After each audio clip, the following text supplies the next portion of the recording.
Hi, this is Mrs. LaBarbara. This is Physics Chapter 4, Two-Dimensional Motion and Force, Video 3. Today's topic is initial velocity components. The objectives are to know velocity is a vector quantity, to know that a projectile has two dimensions, to understand the meaning of components of a vector, to be able to determine horizontal and/or vertical components of initial velocity, and to be able to determine the launch angle for a projectile. What is a component vector? When a vector is directed at an angle to the customary coordinate axis, a useful mathematical trick will be employed to transform the vector into two parts, with each part being directed along the coordinate axis. For example, here is a vector directed north-west. So this northwest vector can be changed into north part and the west part. Same thing. Over here, the vector is northeast. So this northeast vector can be changed into north and east direction. Each part of a two-dimensional vector is known as a component. Angled vectors always have two components. Initial velocity components. Since velocity is a vector quantity, vector resolution is used to determine the component of velocity. So here is a vector vi, and here is the angle theta with x-axis. So how do we find the components? First, you draw a rectangle around the vi using vi as your diagonal. Then we can use SOHCAHTOA, the relationship between the three sides and angle r. Pythagorean theorem, vi squared equals vix squared plus viy squared. So means sine theta equals the opposite over hypotenuse. Cosine theta is adjacent over hypotenuse, and tangent theta is opposite over adjacent. So we can rearrange this equation. You will have viy equals vi sine theta and vix equals vi cosine theta. Remember, all these equations are only valid if the angle is with x-axis. Special case is for horizontally launched projectile. For horizontally launched projectile looks like this. There is no angle. Theta equals to 0. If theta equals to 0, sine 0 equals to 0, so viy equals to 0. That means initial vertical velocity equals to 0 in this case. And vix is your initial velocity. Let's take a look at this example. A vector diagram below represents the velocity of a car traveling at 24 meters per second at 35 degrees east of north. So this angle is not with x-axis. What is the magnitude of the component of car's velocity that's directed eastward? Eastward is in this direction though, so that is the x-axis. Remember the first step, we have to find angle with x-axis. So the angle with x-axis is 55 degrees. Then we can use our equation, Vx equals Vi cosine theta. So that becomes 24 times cosine 55. You should have 13.8 meters per second. Now check your understanding. So confused is resolving velocity vector into horizontal and vertical components. For each case, evaluate whether Ken's diagram are correct or incorrect. If incorrect, explain the problem or make the correction. So in this case, what is wrong with this?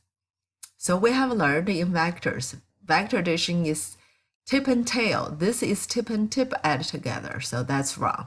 Remember the resultant. The resultant is one side is tail and tail, the other side is tip and tip. That is resultant, not the two vectors you have to add together, okay? So that's the correct way. The second way, Vx plus Vy, the resultant should be pointing away, so the resultant should be this way. The third one, Vx plus Vy looks right, but x and y got reversed. On this side should be Vx, that is Vy. Further practices. Draw a picture of a vector and its equivalent components, then determine the horizontal and vertical components. So here's a picture is drawn for you. Again, how do you find xy components? You draw a box with your vector as your diagonal. So the horizontal, that's Vx, vertical is Vy. This one given you, the initial is 40. 40 means this diagonal is 40 and angle is 60 degrees. This is the angle with x-axis with horizontal.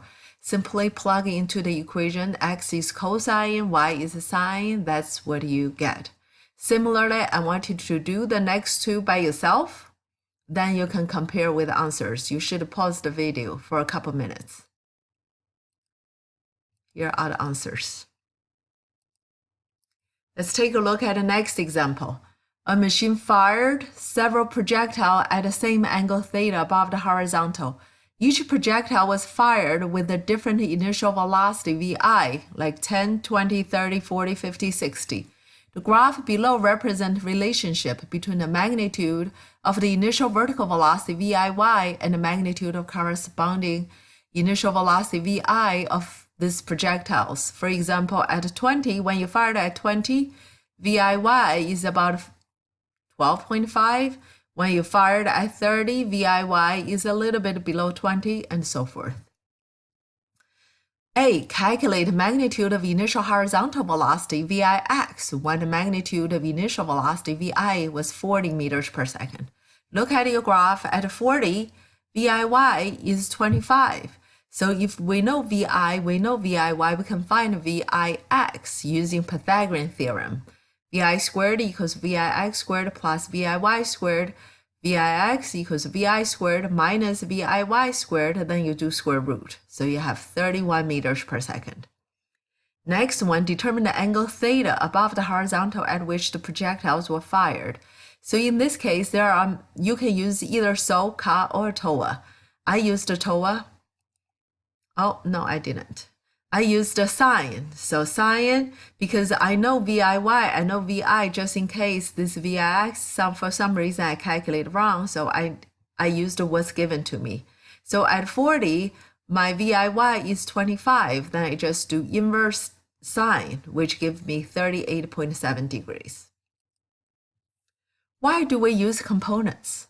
So the point of resolving an initial velocity vector into its two components is to use the values of these two components to analyze projectile's motion and determine such parameters as the x, y, v, fy, t total, t up, and so forth. Remember, you can always use components. You must use the components in your equations.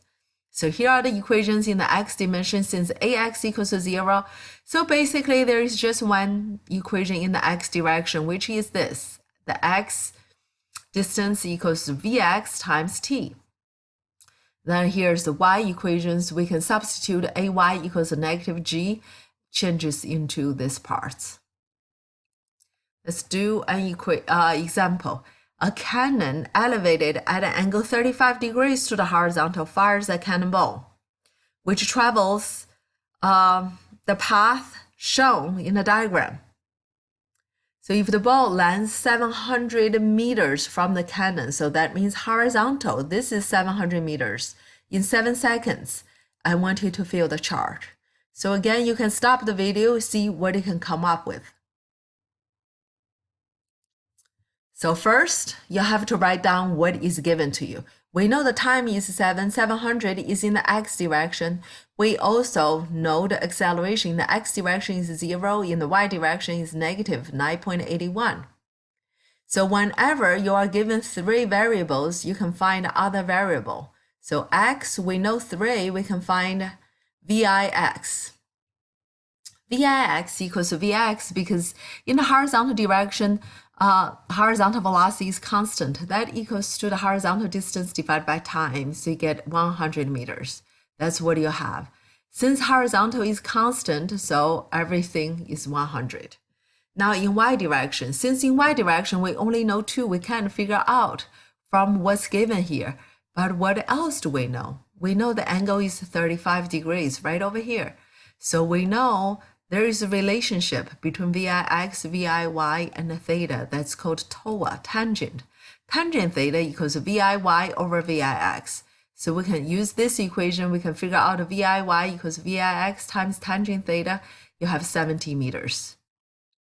Once we know 70, we can figure out everything because now we know all three. As a matter of fact, you don't even have to use any equations. What you can figure out VF? Because remember, projectile is symmetrical. So if over here you have 70, over here you must have 70, but in the negative direction. So VFY has to be negative 70 meters per second. So then what's the average? Average is VI plus VF divided by 2, so you have 0. Next one, what is the total vertical displacement? Well, you start from the ground, you end it at the ground in vertical direction. So total is 0. That's it for today. Thanks for watching. See you next time.